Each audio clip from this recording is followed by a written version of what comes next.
stuff here, and today I'm doing a bit of a review or an overview of my 1970 Vietnam Marine impression. So to start off here, we're going to look at the gun. This is a SEMA M14. It's technically an M14A1, but I'm not going to go into why.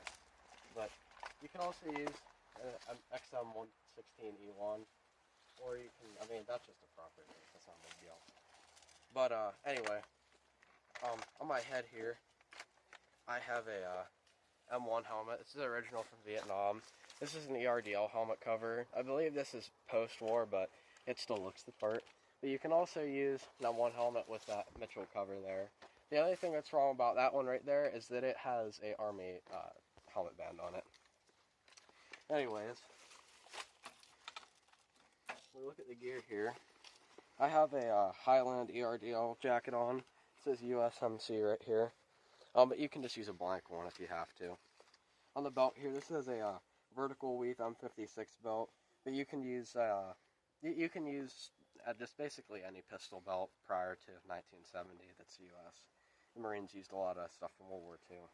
Right here I have an M56 pouch. I don't know what pattern it is, but on the side here I have a lemon grenade. I also use these pineapple grenades here. I have two of them. This is another M56 pouch.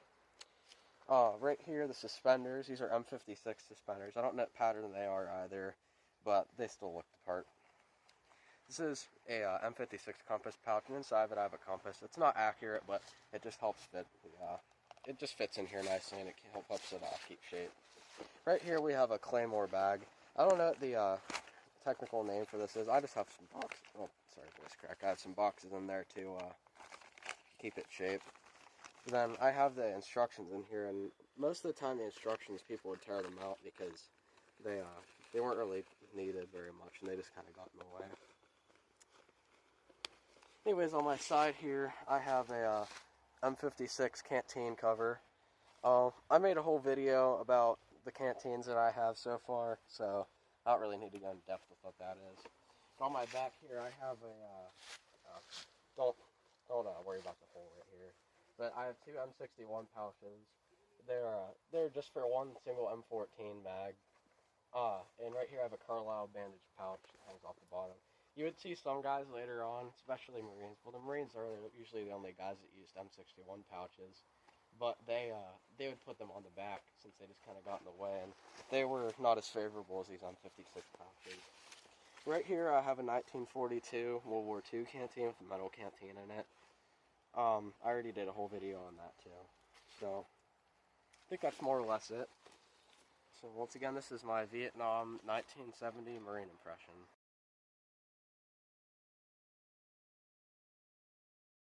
This part of the video, I'm going to show some alternative items you can use for 1970s Marine impression. So, I'm going to start off with the helmets. These are just different covers for the helmets. This is a frog skin cover here. It's reversible to beach side. The Marines did use these. You see some people in Battle Hoy City wearing these.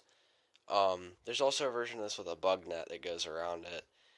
But you do see some guys wearing these. The Marines got a lot of leftover stuff from World War II.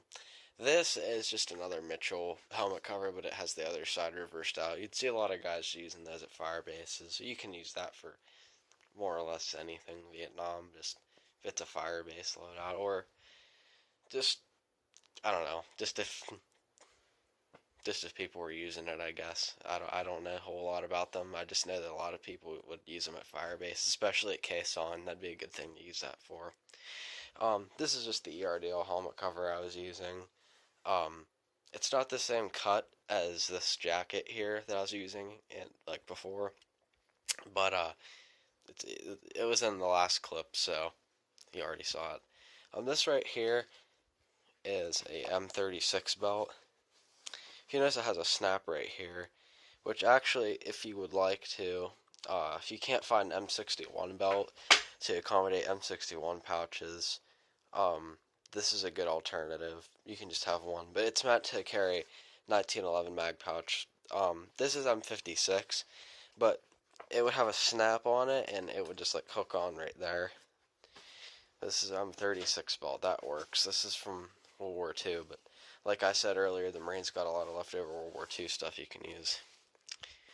Correct me if I'm wrong here, but this is an M14 cleaning kit or an M16 cleaning kit. Just use these hanger clips, and you just kind of put it on your side and or on your back or wherever on your web gear. And this one doesn't have the stuff in it, but you can get like all the stuff you need to put inside of it. I'm not sure if the Marines ever did use these, but just an alternative thing you can put on your web gear. I'm trying to get that open so I can show what it looks like on the inside. I just have band-aids in there if I ever use it, but yeah, you'd put like cleaning rods and stuff down in these. Alright, next thing, a Vietnam era 1911 holster. I mean, there's not really much else to this. You see some guys using these. Not a whole lot, but you do see some guys using these. It's just whatever, I guess. Right here, if you noticed on my web gear, I forgot to mention this in the video before, but I had a gas mask bag on the back of my suspenders. And this is a World War II gas mask bag. It's in kind of poor condition here because of the buttons and everything, but like I said, for World War II stuff, a lot of Marines were issued, and a lot of them used World War II items, and this would be a good alternative to the gas mask bag. And if you intend on doing Vietnam impressions, this is a good thing to just have, because you can use these World War II gas mask bags for a lot of different things.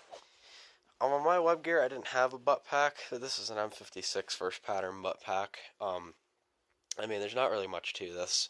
I'm going to show, like, I'm just going to sprawl the stuff that's inside of it out on here.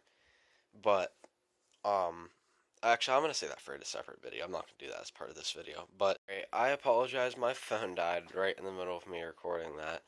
And, it's kind of a good thing that happened, because there's two more things I wanted to, bring on to my bed here to, show.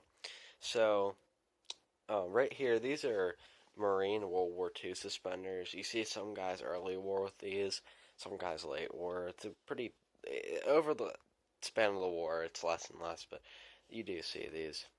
Right here, this is just a green t-shirt that has sleeves cut off. You see some guys wearing just like t-shirts and stuff like that. I thought I might as well include that. And this right here, and I know you're probably thinking that says U.S. Army right there. This, I don't have like an OD grain or just a blank OD like OG 107 shirt. So for the time being, I'm just putting that there. Just don't regard the U.S. Army patch right there. But obviously, you do see a lot of guys wearing in just about every branch, and just about everybody in Vietnam, one way or another, just wearing blank OD green BDUs. So, I mean, other than that, that's just about it. Probably in the next video, I'm going to be looking at the contents of this butt pack. Either that, or I might be reviewing a Bay of Pigs invasion loadout. So, it's going to be one of those two things, probably. I could be wrong there, but that's all I have to say. See you later, guys. Have a good day.